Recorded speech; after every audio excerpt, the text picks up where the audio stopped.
அதிகமாக இருக்குது. இதை எப்படி பார்க்குறீங்க? வழக்கமான வாக்குப்பதிவு தான். இது வியப்படைவதற்கு ஒன்றும் கிடையாது. எஸ்ஐஆர் மூலமாக ஏராளமான வாக்குகள், லட்சக்கணக்கான வாக்குகள் நீக்கம் செய்யப்பட்டிருக்கின்றன.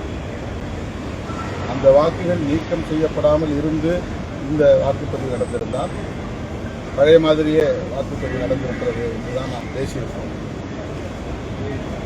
ஆனால் எஸ்ஐஆர் மூலம் இதுவரையில் பதிவு செய்யப்படாமல் இருந்த வெறுமன எண்ணிக்கையில் மட்டுமே இருந்த வாக்குகள் லட்சக்கணக்கில் செய்யப்பட்டிருப்பதனால் இப்போது கூடுதலாக வாக்குப்பதிவு ஆகியிருப்பதை போன்ற ஒரு தோற்றம் இருக்கிறது. இது உண்மை இல்லை.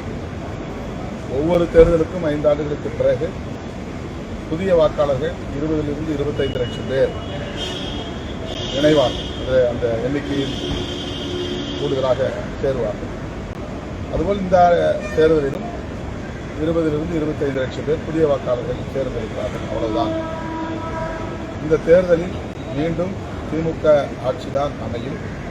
மதசார்பற்ற முற்போக்கு கூட்டணி மாபெரும் வெற்றியை பெறும்.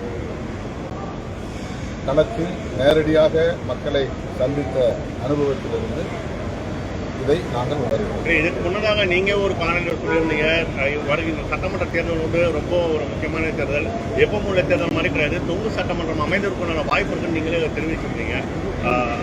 இப்போ திமுக நான் அப்படி சொல்லலை. யூகங்களால் அப்படி பலரும் பரப்பினார்கள். தேர்தலுக்கு பிறகு அரசியல் சூழல் மாறும் என்று நான் சொல்லியிருந்தேன். தேர்தல் முடிவுகளுக்கு பிறகு விஜய் வாங்குகிற வாக்கு சதவீதத்தை பொறுத்து தமிழ்நாட்டு அரசியல் சூழல் மாறும் என்கிற பொருளில் சொல்லியிருந்தேன். அவ்வளவுதான். தேர்தல் முடிவு வரட்டும். இந்த தேர்தலில் இளைஞர்களோட ஆர்வம் வந்து நிறைய நம்ம பார்க்க முடிஞ்சது. குறிப்பாக வந்து பார்த்தீங்கன்னா இந்த பேருந்து நிலையம், ரயில் நிலையங்களில் நிறைய பேருக்கு வந்து ஊருக்கு போக முடியல. அவங்களாம் வந்து இப்போ ஓட்டு போடணும்னு சொல்லிட்டு ஒரு கோரிக்கை வச்சிருக்காங்க. இது குறித்து உங்கள் கருத்து? இனிமே ஓட்டு போடணும் இல்லைண்ணா, அவங்களாம் ஒரு கோரிக்கை வைக்கிறாங்க, இந்த மாதிரி தபால் ஓட்டு. ஆனால் அவங்களால ஓட்டு எதுவும் போட முடியல. நிறைய பேரால ஊருக்கு போக முடியல. அவங்க ஒரு கோரிக்கை மாதிரி வைக்கிறாங்களா? இதுக்கு உங்களோட என்ன கோரிக்கை வைக்கிறாங்க? மீண்டும் எங்களுக்கு போதுமான வாகன வசதி இல்லை, அதனால நான் ஊருக்கு